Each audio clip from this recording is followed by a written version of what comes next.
from station WDWL TV, live from Studio B. It's the grumpy old man, me, and the Grumpy Vulture Show. Take your bow. Well, you're kind of bowing off the camera. Come on, take a good bow. A good bow. Come on. Whoa.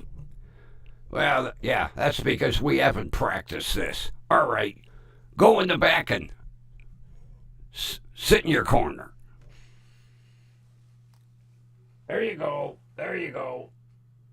Okay, we can see ya. Yeah, we can see ya. Well, we're broadcasting from Studio B, and hopefully the microphone isn't too loud. You know, I not only switch studios, I switch mics, so this is going to be a test. You can see we're just slowly making changes to the background. I think most of this is going to go. We determined that this is going to be looking more like a real newsroom. We were experimenting with the other computer over here today as far as background items.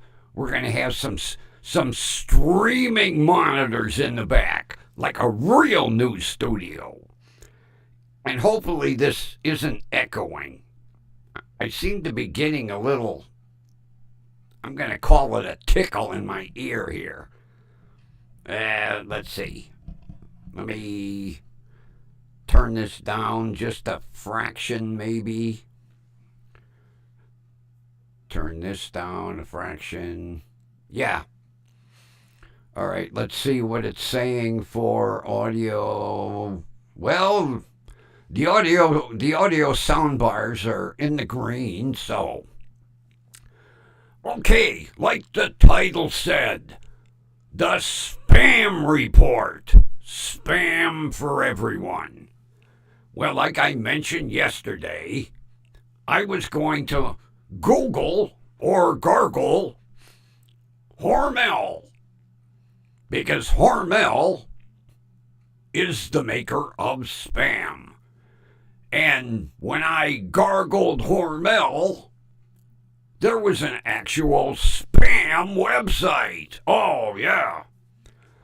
I almost fell out of my chair when I saw how many varieties of spam there are that you don't see on the market. Now, some of the varieties are aimed at certain ethnic persuasions. So I could see them not really being in, Middle America. But, the list. Here we go.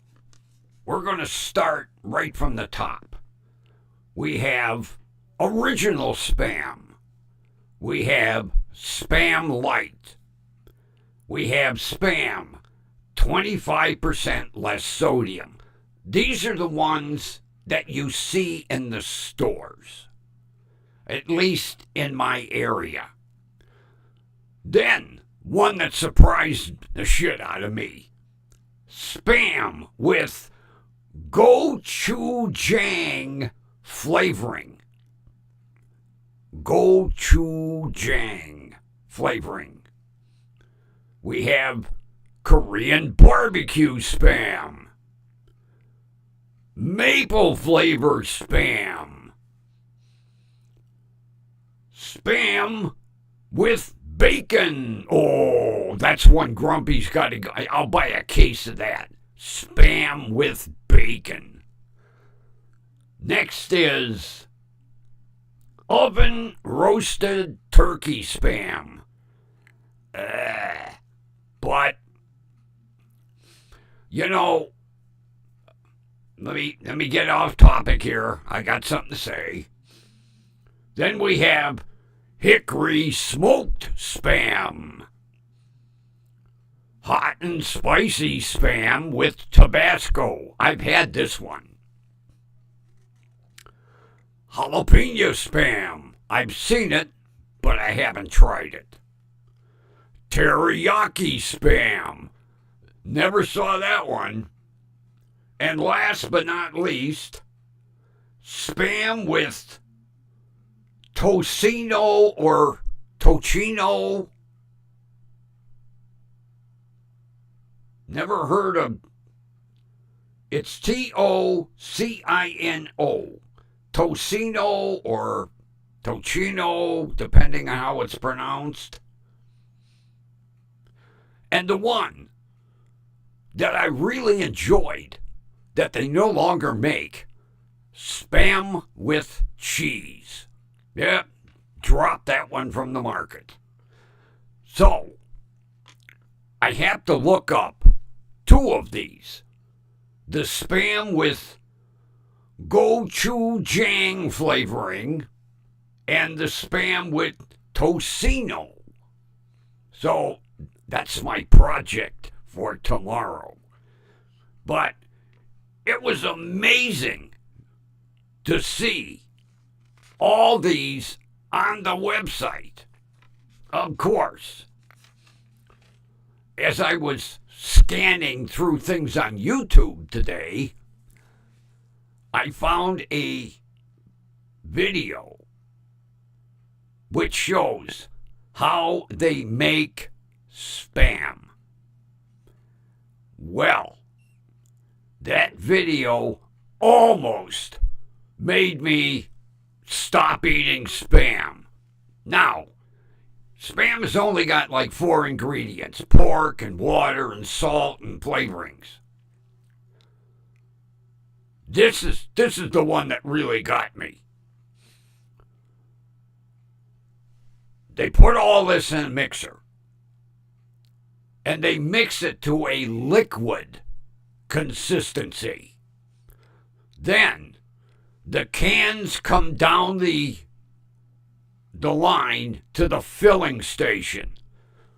They pour this liquid into the cans. Then it goes to the sealing unit, and then it goes into the baking unit where they heat it to a certain degree, which basically congeals it like meatloaf, and also creates a preservative. When I saw the liquid meat pouring into those cans, I was like, oh! But the amazing thing is, once it's cooked, Spam, to me, tastes pretty damn good. But after seeing the liquefied pork, I don't think I want to try the oven roasted turkey. Something about liquefied turkey. Ugh. Ugh. Yeah. When everything is mixed, you could pour it like Kool-Aid. Yeah, liquefied pork. And then the cans are sealed, and then they go through the process.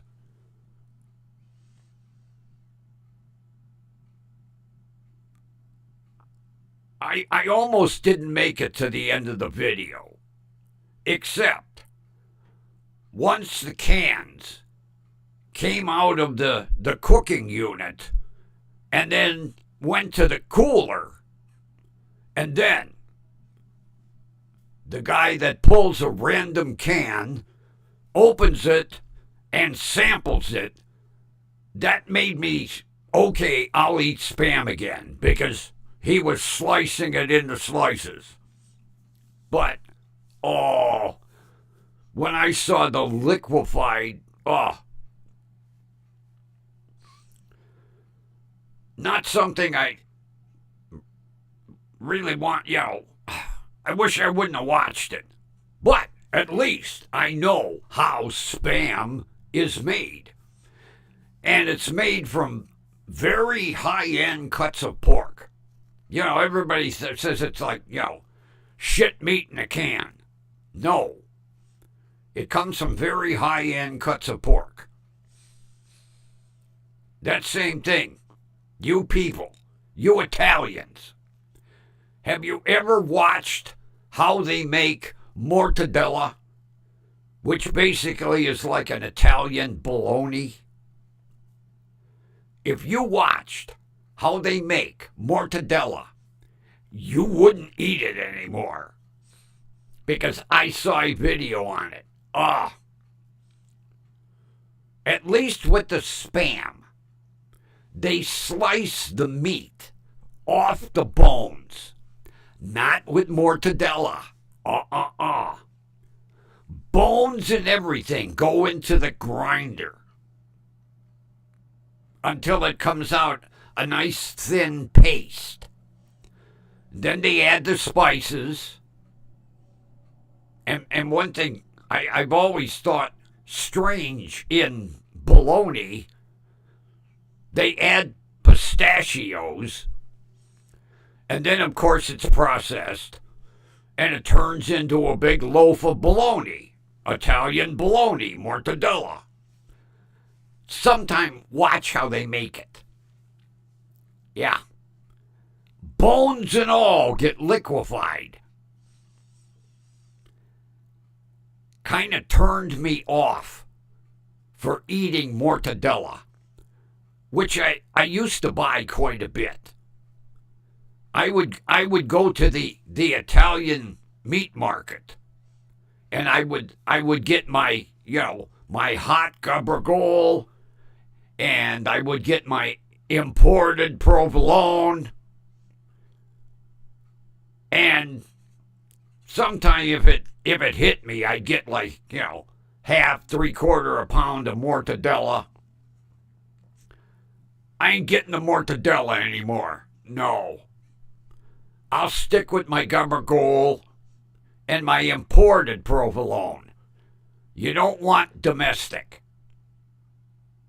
As a matter of fact, my cousins used to refer to it as the stinky cheese, because imported provolone smells just a touch like Limburger. A touch. Not as nasty as Limburger. But yeah, you get the imported provolone, not the domestic. You'll notice a difference. When I go to the Italian meat market to get my lunch meat, I usually tell the guy, give me a chunk about that thick. Whack. And then I eat it in chunks rather than on a sandwich, because that ruins the imported. Now, if you're going to put provolone on a sandwich or a pizza, you get the domestic. Just saying. But yeah, Grumpy has sworn off of mortadella forever.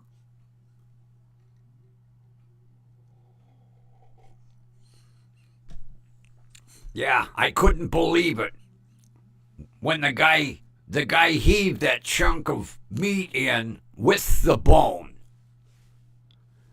And then these big, huge grinders.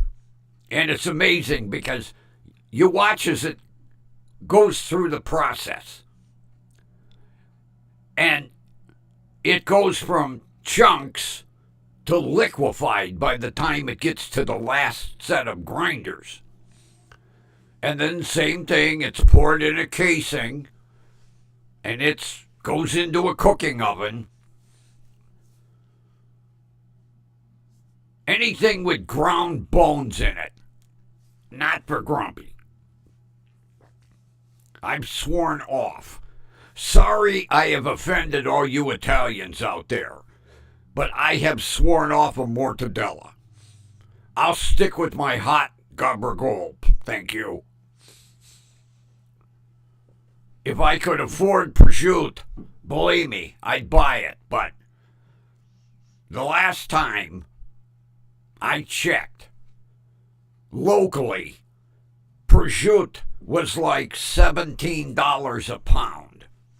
Now, I know you don't eat it like sandwich meat. They cut it paper thin, and you wrap it around fruit like cantaloupe or some sort of melon. Yeah, that's the proper way to eat prosciutto. That's why they slice it so you can see through it. Yeah, Grumpy does know a little bit about eating Italian. But I have sworn off of mortadella. Almost swore off of Spam. I couldn't believe it. See, they show it being processed, but they don't show it liquefied until the empty cans come down the line. And then the cans are there, and there's these little spigots, and they open up, and in pours the liquefied pork. And then when the can is full, it goes down to the topper, which puts the top on and seals the top on the can, and then it goes into the cooker. And then when it comes out of the cooker, it's a loaf of Spam. But between going in the cooker and out, I was like, that ruined it for me. Almost.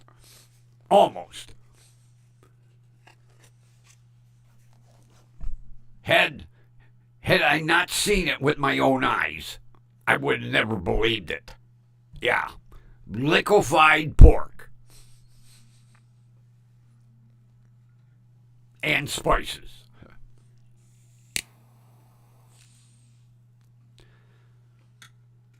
But after seeing how they make it, I definitely am not going to try oven roasted turkey. Thank you.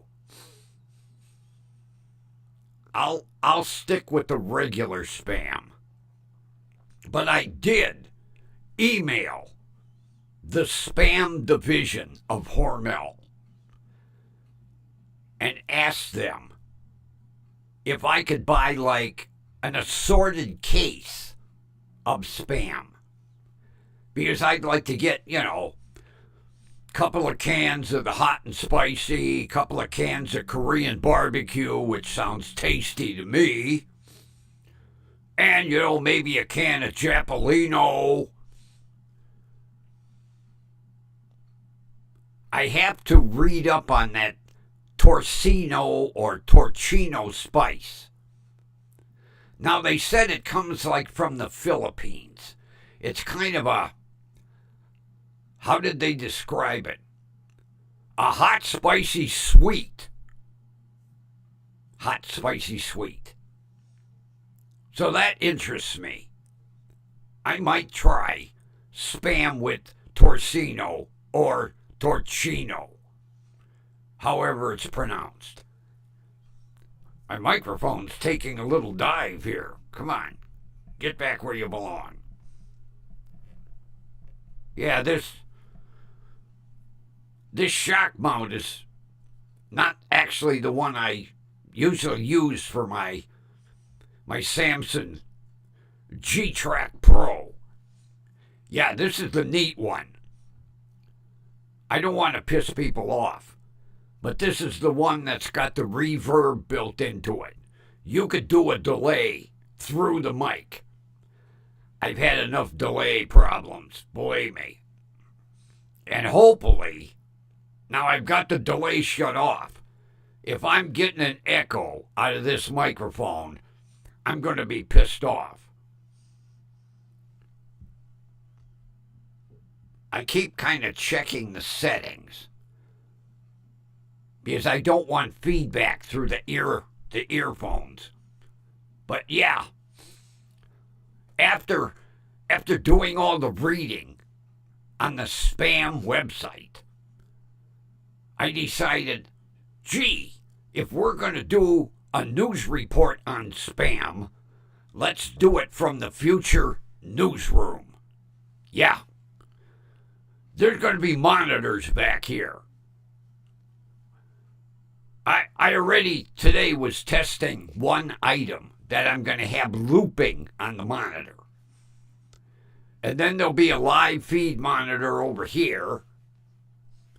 I'm going to do a time zone. Yeah, with all the time zones. I found a website. Cool.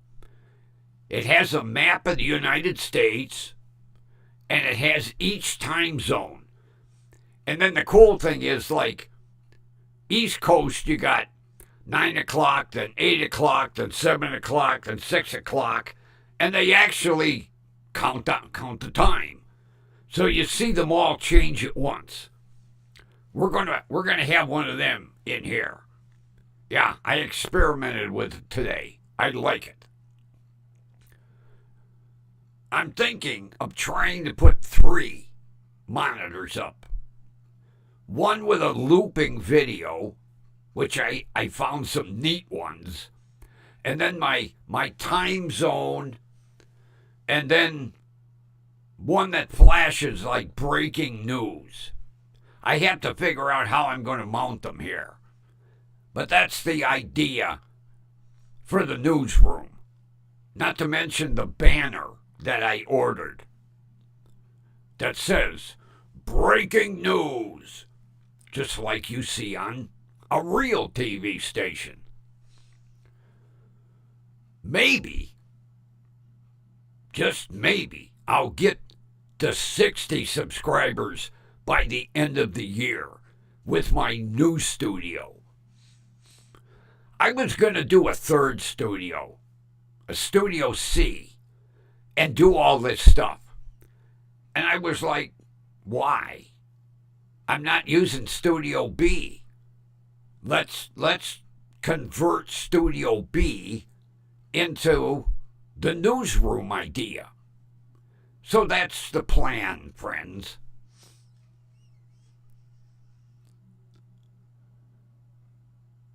I'm not sure which microphone I will be using over here. I'm gonna either use this one or one of the Blue Yeti mics. I kind of like them. Or I'll go with the Blue Yeti X, because that is the mic that has all the sound effects. And there is one. I haven't tried it. I never did. A newsroom sound effect. That one kind of intrigues me. I was looking through all the sound effects today.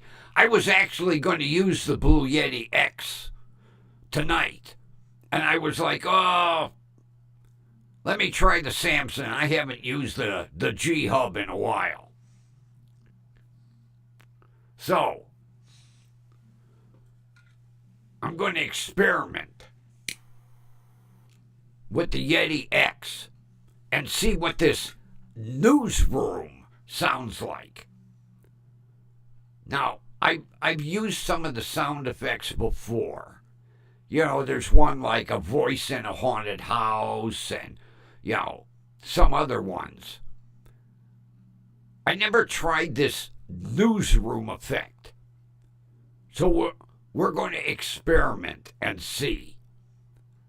I might even hook it up tomorrow. Bring it in. It's in the storeroom. I could have brought it in tonight, but I haven't used this one. And this ain't a cheap mic, people. It's a Samson G-Track Pro. An idiot like me using a professional microphone. But yeah, I probably have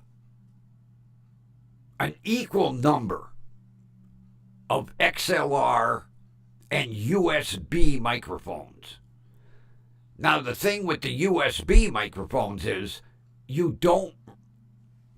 can, but you don't really run them through a mixer.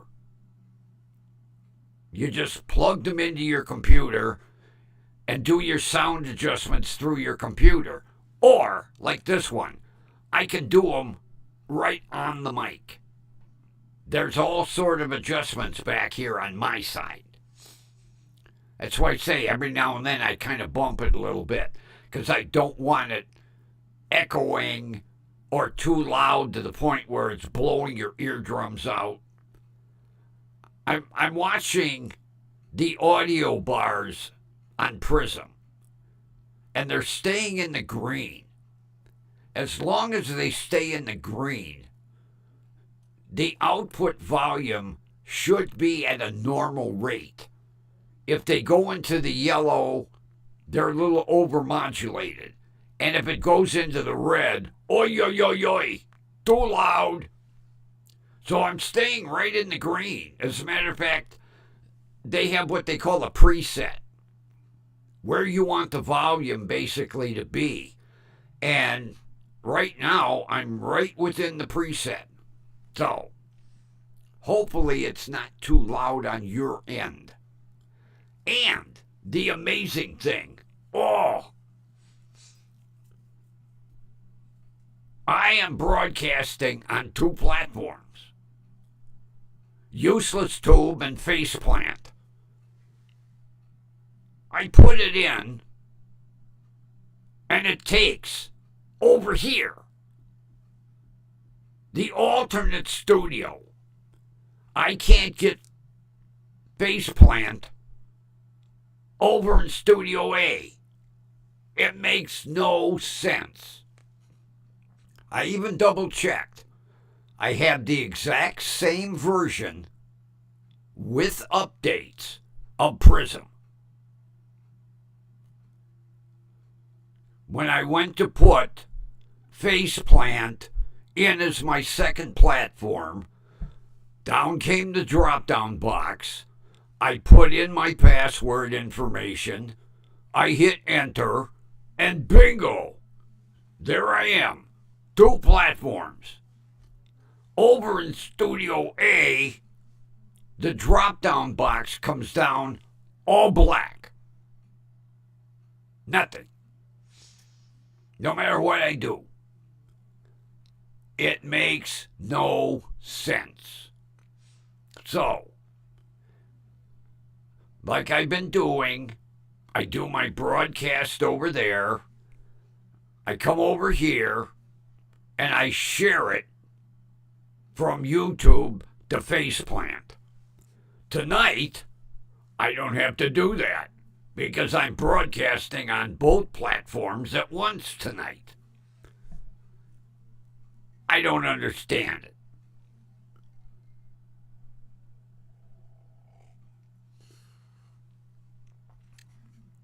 Modern technology drives Grumpy crazy. I have to add the Now, as you can see here, I have my Texaco motor oil, my Champion spark plugs, and you really can't see too well, but I have the British BP logo down here. That's the British, because BP stands for British Petroleum. So that is the logo that you see over in Britain, not the goofy BP we have. But if I put all the monitors up over here, you're really not gonna. That's why I'm not too quick on putting up the new signs. Pardon me. Which I forgot to bring over to Studio B. Yeah. I told you last night I was going to show you the rest of the new signs. Oh, well, sucks to be me. Yeah. They're over in Studio A. I'm going to leave them there. I'll show them to you tomorrow. I don't feel like getting up and walking over to Studio A. Sorry.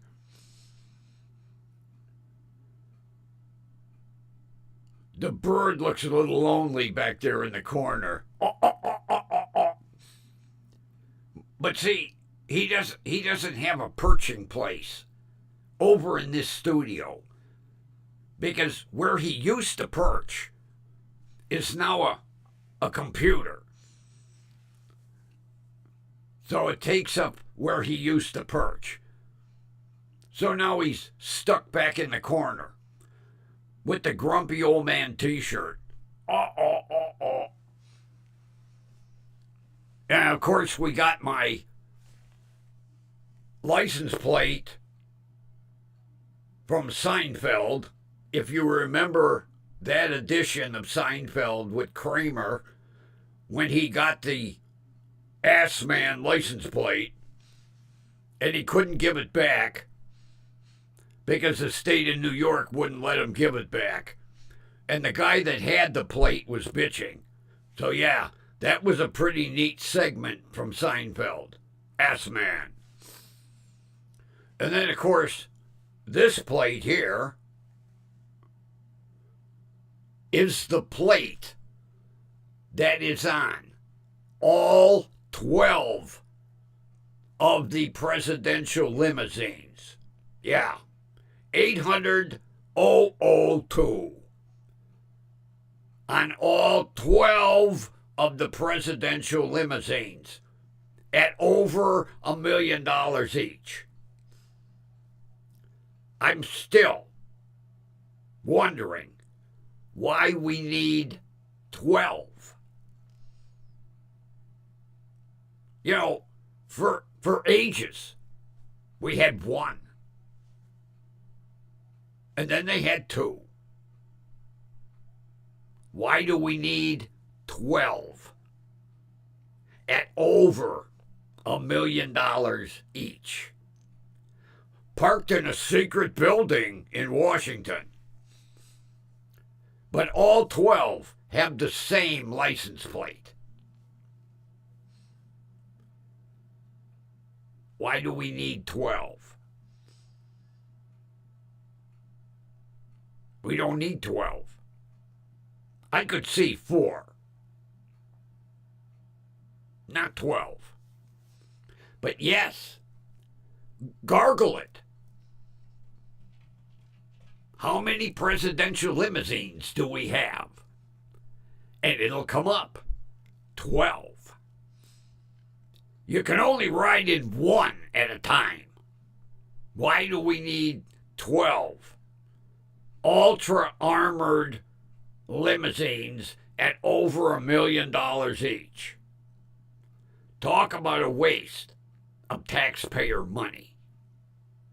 I would agree with 4, because you got to have backups. You know, 2 for the president, 2 for the vice president. We don't need 12. What does the Secret Service go in every time they need a limousine and go, eeny, meeny, miny, mo? Okay, that one. 12 identical limousines at over $1 million each.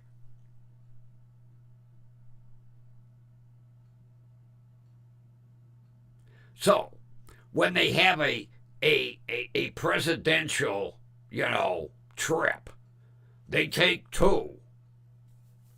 The other 10 are sitting collecting dust. Oh, wait a minute. No, they're not. Every day,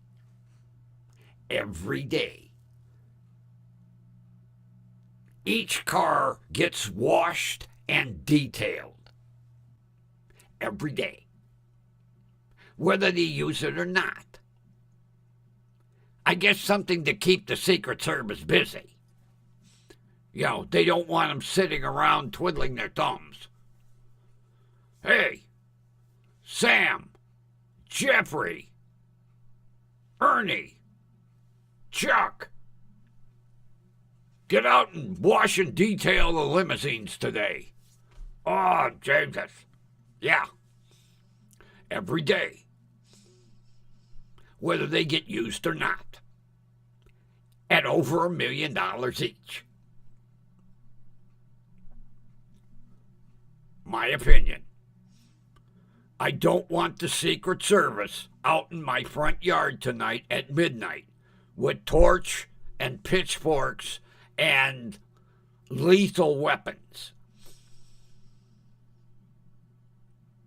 Why do we need 12?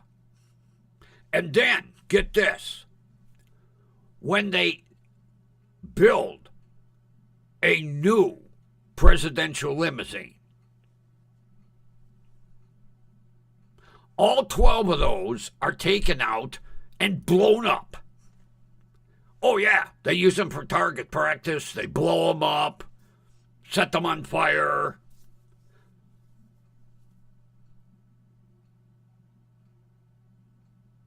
$12 at over $1 million each. You're going to blow up $1 million limousine.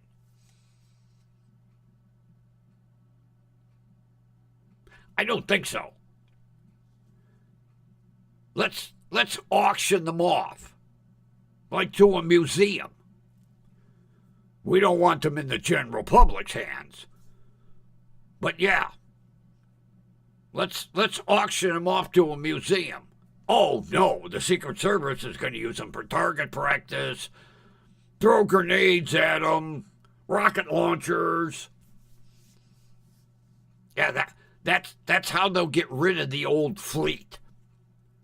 And then the new fleet will be 12 more.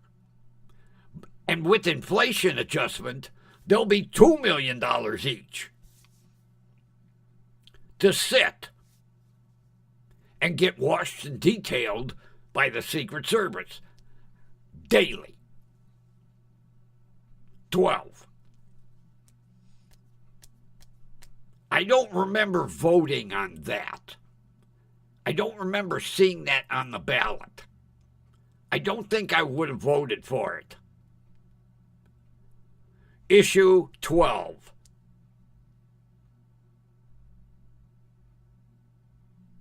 To read, we the people approve the purchase of 12 limousines from General Motors at the tune of $1 million each. I wouldn't have been voting yes. 4, I'll agree to. 12, I don't think so. But yes, gargle it. Don't take Grumpy's word for any of this. Gargle it. They have 12 $1 million limousines in a secret location in Washington. The secret location has a lot of roll-up doors. Yeah. So if you drive down the street and you see these really new-looking roll-up doors in a building that looks a bit like a warehouse, I think you might have found the secret location. But I don't think you're going to get that close, because I'm sure the Secret Service guards the secret location. So it wouldn't be too hard to find. Like if you're sitting at a traffic light and you make a left turn down that street and you go down about maybe a third of the way, and then suddenly Secret Service cars are surrounding you going, "What are you doing on this street?" "Well, I want to get to the end." I don't think so. Turn around. Why? And then they pull out these big weapons. Turn around. Okay. Don't have to tell me twice. And then when you get to the intersection, you go, gee, maybe that was the secret location of the 12 limousines. Yeah, I don't think the general public gets to drive down that street. But perchance if you do, look for the brand new looking roll-up doors.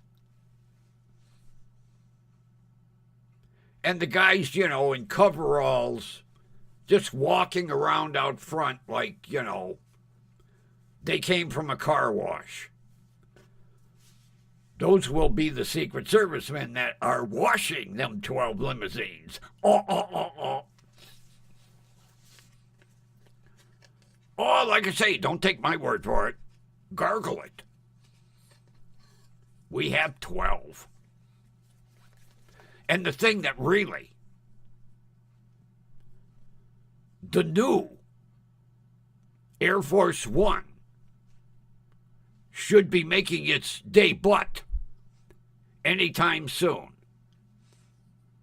Yeah, both of them at multi-million-dollar prices. And they have new paint jobs on them. Yeah, they decided the old blue and white paint scheme had to go. So it'll have a new blue and white paint scheme. But yeah, Boeing is just about through. Yeah, it's taken 4 years to build these jets. They should be just about done. Because, see, we can't deliver one. We have to wait till the second one is through. At multi-million-dollar prices. Yeah. I wonder what they'll do with the two old Air Force Ones. Blow them up, too? Seems like the Secret Service likes to blow things up. Because, heaven forbid, you can't let a presidential 747 fall into the hands of someone, like me. Of course, I don't think a presidential aircraft will fit in my driveway. But yeah, I was reading recently, they said that the two new 747s, well, I think they're 757s. I don't think they're Dreamliners. I'll have to gargle it again. They're modified airframes. They had to modify them specially to turn them into presidential jets. But I'm not sure if they're Dreamliners. The Dreamliners are, I think they're built somewhere down south. I think the presidential jets are built up in Washington. And I don't think they're building the Dreamliner up there. I could be wrong. I haven't been following Boeing.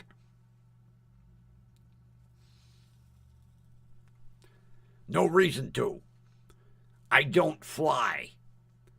Although I do know that on a few of the 737s, the phony doors were falling off.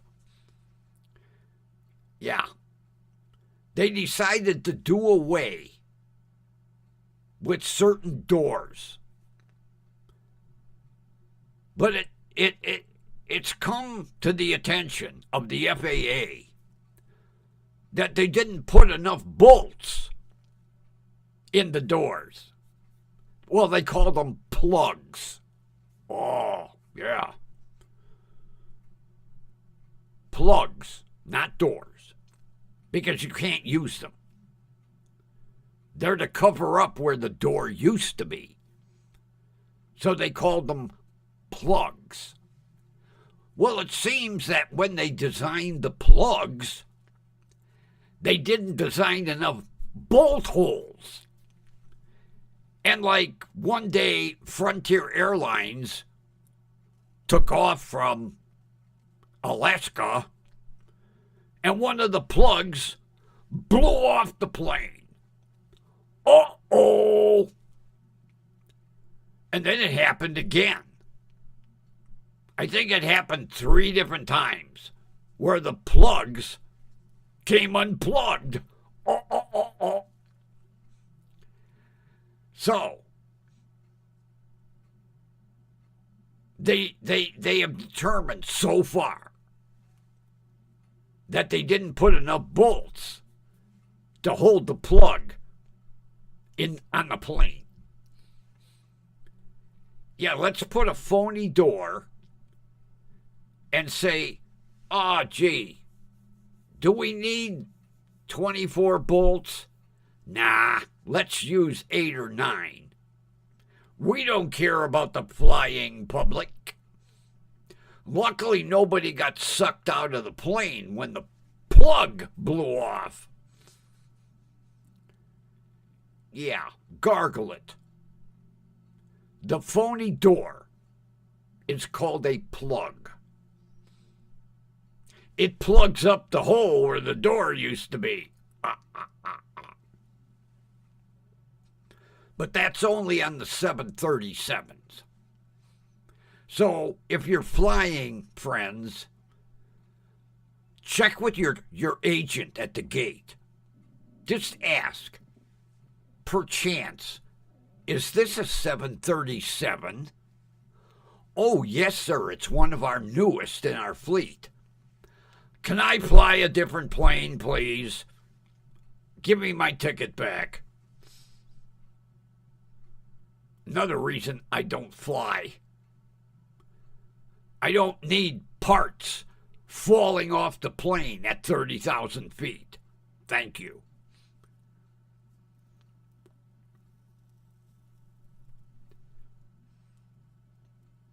You know, it's not like you can call AAA. Hello, AAA? Yes? One of our plugs blew off our plane. Can you assist us? I don't think so. Why are your plugs falling off your planes? Boeing?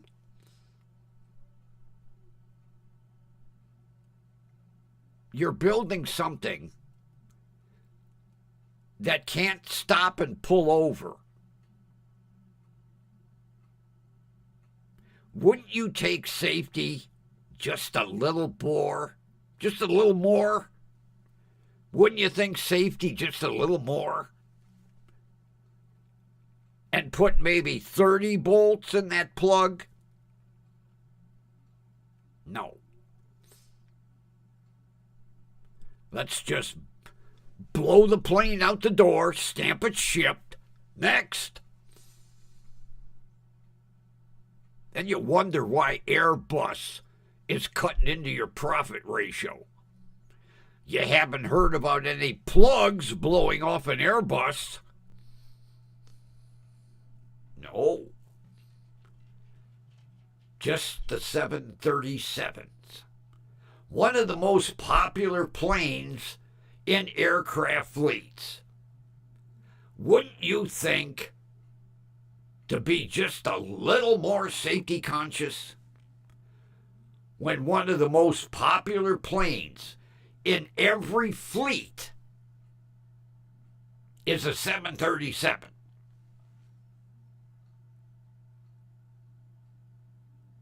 For all you Boeing people out there, give that a thought. And don't show up in my front yard at midnight with torches and pitchforks and door plugs or bolts.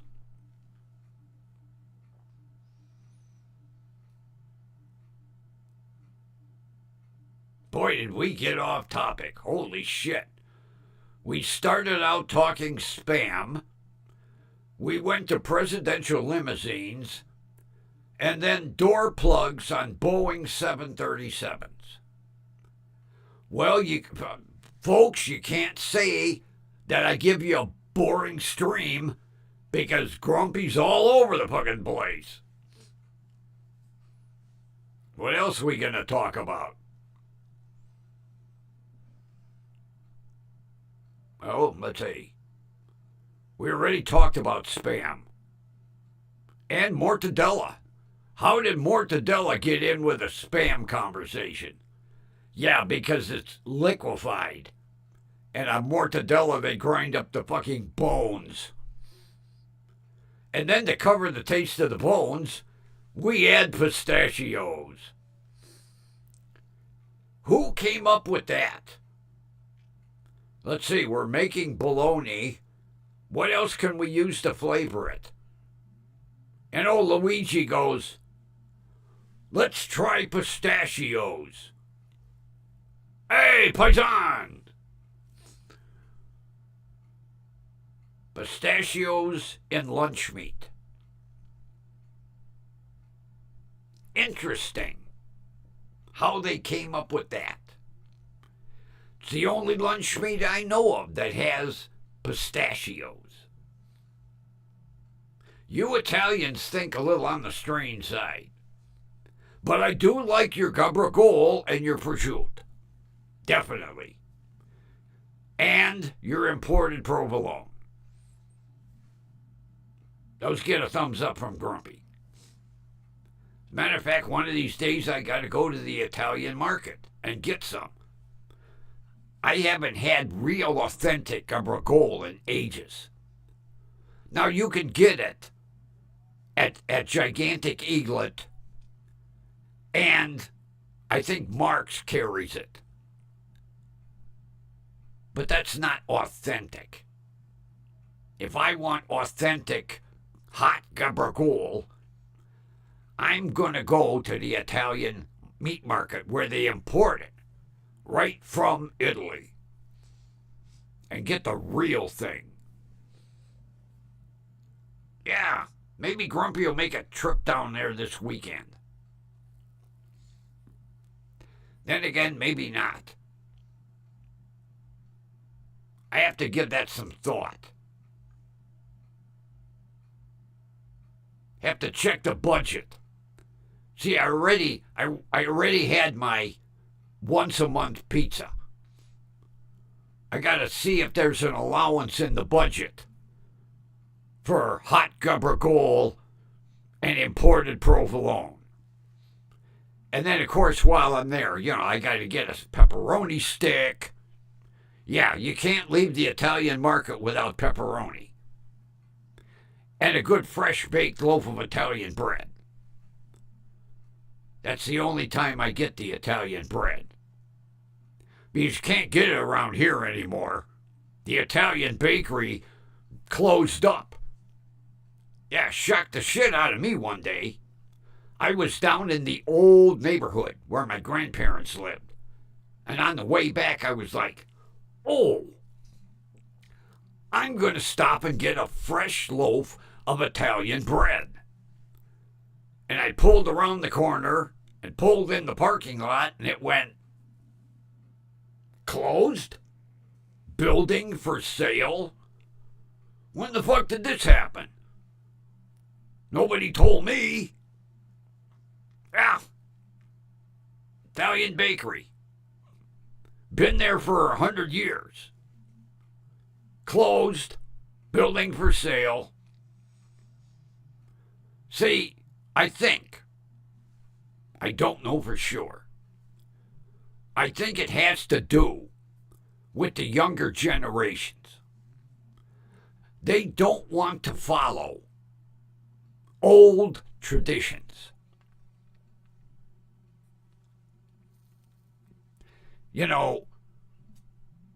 Their great-grandparents, their grandparents, and their parents all baked Italian bread and Italian pastries. Do the young generation want to do this? Oh, no, it's not hip.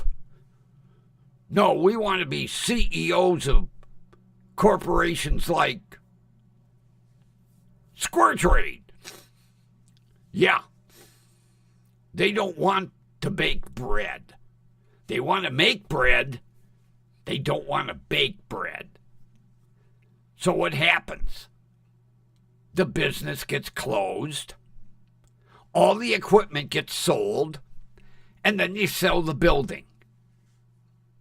And you ruin a tradition that's been around for probably over 100 years. That's why I don't like this younger generation. No. Baking bread, oh, that would be embarrassing to tell our friends. Gee, what do you do for a living? Do you head up a big corporation? No, I bake Italian bread. You what? I bake Italian bread? Oh, you got to get out of that business. No. Shut the place down, sell the equipment, sell the building. Oh, no, you can't be connected with that. That sounds like manual labor. Now, I'm not sure. Don't quote me. But I have a sneaking suspicion that's why the bakery closed. Because the millennials, it isn't hip. Oh, no. To do something that our great-grandparents started? Continue that business? Oh, no. We're going to close the place down and sell the building. And ruin it for old people like me that want some authentic, old-world bread.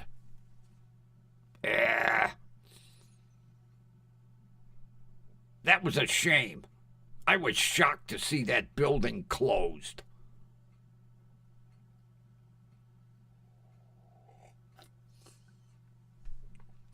All the old world traditions are going to shit. They really are.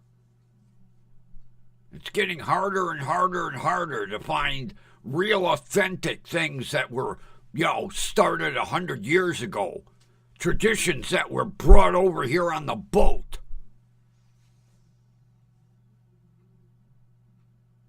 Oh, there's not enough profit in it. Overlook the profit. Look at the tradition. That's sad. I'm not sure it happened this way, but I have a sneaking hunch. Because the millennial generation, that's too much like work. And we can't get robots to make authentic, old world style Italian bread.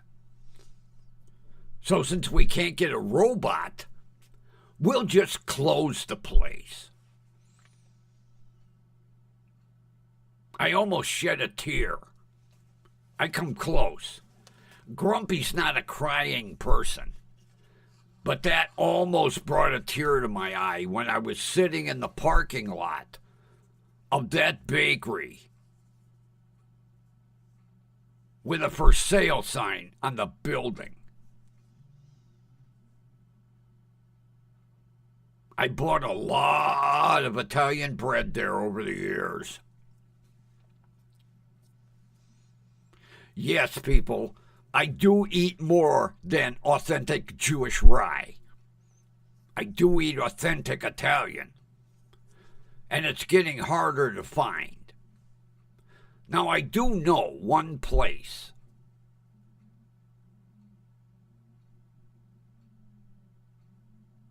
But it's not the same. Because even though it's the same recipe, you got to have a bit of the old world in that recipe to make it authentic.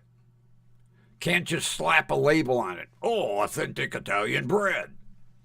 No. Like the shit you see in the store. Oh, Italian bread. Don't even resemble Italian bread. And then, Grumpy likes poppy seeds on his Italian bread. Oh, we had to stop putting poppy seeds on because they give a false positive on a drug test. Oi! Ruined that tradition for me.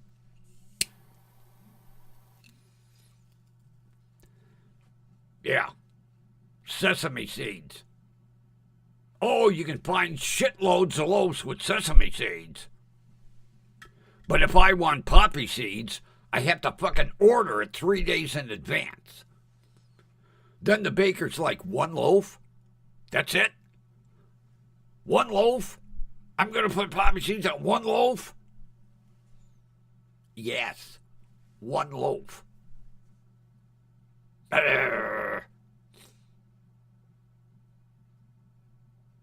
Back in the day, there were shitloads of loaves with poppy seeds. Same thing. Try finding a poppy seed-filled donut today. They give false positives on drug tests, so we'll stop making them. Have any of you ever had a poppy seed-filled donut? Oh, it's pleasure in your hand. I can't even fucking order them. I went to the bakery one day, up at Gigantic Eaglet, and I asked the bakery manager, can I get a dozen poppy seed-filled donuts? And she looked at me as if I was swearing at her. Poppy seed-filled donuts? Are you fucking nuts? We haven't made those in ages. Don't you know they give a false positive on a drug test? I'm 73 years old. I'm not taking no fucking drug test. I want my poppy seed-filled donuts that I ate as a kid. No. Can't even order them. I've tried 3 bakeries. No.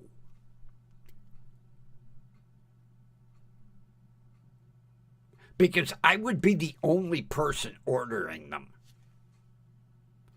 And the automatic donut filling machine would have to be dismantled and cleaned after they filled a dozen fucking donuts.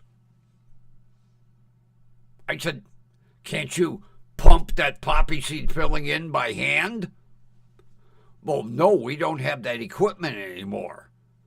Oh. Yeah, see, they used to have hand filling equipment where you would put the poppy seed in like a giant hypodermic and pump it into the donut. They don't even have that anymore because everything has to be automated. Automatic donut fillers. Yeah. Another tradition Grumpy had to give up.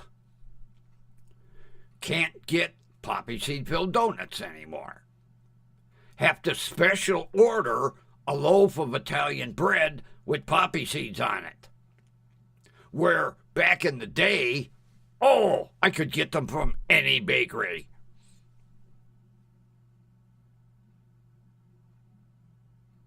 All the old world traditions are going to shit. Because the younger generation, we don't want to, we'd rather go to McDonald's on Thanksgiving. Or go to a restaurant that serves turkey burgers.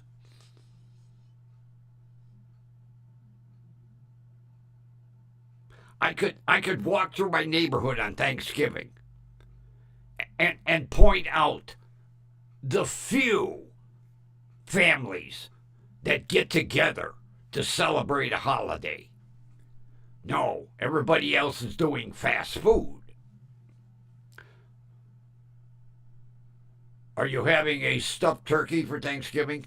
No, I'm going to microwave a few slices and buy some canned gravy and a package of instant mashed potatoes. Yeah, that's what it's come to. Bob Evans, mashed potatoes, microwaved them, they'll be ready in 15 minutes. Canned cranberry sauce, stovetop stuffing, and pre-sliced turkey in gravy in a microwave container. Gone are the days of Dad standing there with the big platter with the turkey.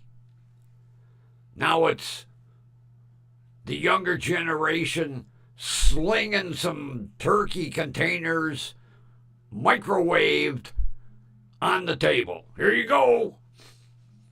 Hang on.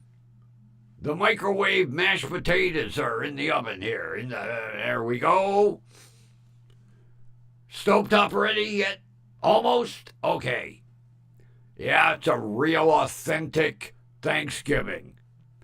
Some microwave turkey and gravy, some microwave Bob Evans mashed potatoes, and some stovetop stuffing.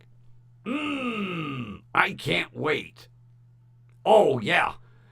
And the pre-made rolls that you just pop in the oven for a couple of minutes to warm them through. And there is your authentic millennial Thanksgiving dinner. That's why Grumpy doesn't bother anymore. The hell with it. But there you go, friends. We go from the days of the big family getting together, that nice brown turkey coming out of the oven, Mom in the kitchen mashing mashed potatoes, Cousin Sue cooking the cranberries, Aunt Minnie making the rolls. Nope, it's all microwave shit today.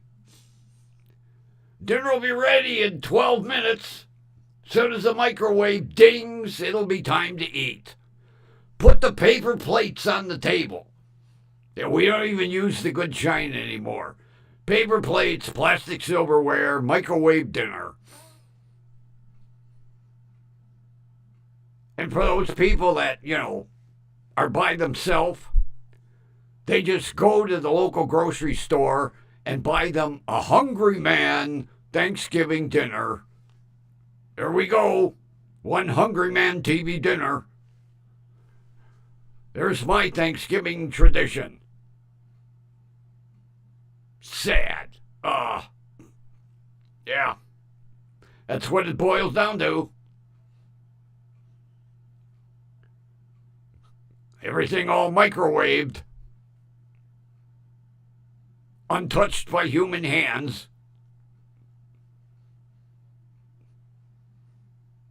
And they wonder why their grandparents are rolling over in their grave. Yeah.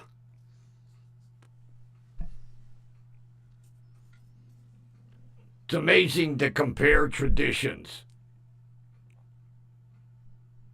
1950s, nice big turkey comes out of the oven. Freshly cooked cranberry sauce. Freshly handmade dinner rolls. Grandma mashing potatoes.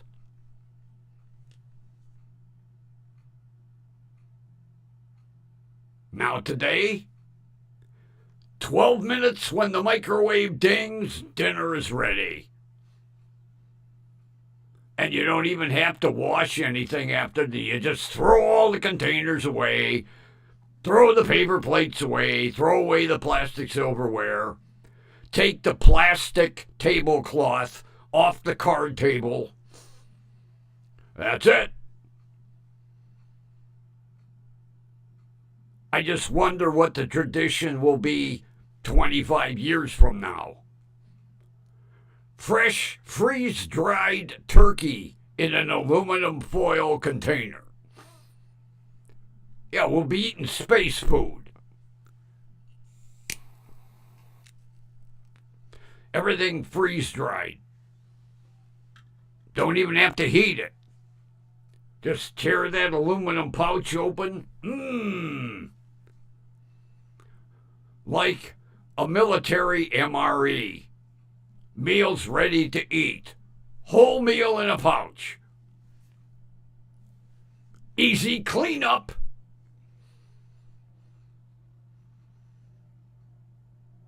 Yeah. Get out the MRE, draw a little picture of a turkey on it. Here you go. Here's your Thanksgiving dinner. Thank you. That's what it's going to turn out to. And they wonder why I don't bother with holidays. It's too depressing. Instead of seeing a turkey come out of the oven, nice and brown, now it's a microwave container coming out of the microwave with gravy. Yeah, don't even make gravy in it. It's right in there. It's in the container. It's in there. So you sling a couple of containers of turkey and gravy on the table out of the microwave, the Bob Evans mashed potatoes, the pre-made warm them in the oven rolls, open that can of cranberry sauce, boom, there's dinner, folks. Dig in. I'll pass. I'll have McDonald's, thank you. Or Burger King. At least I can have it my way. Oh.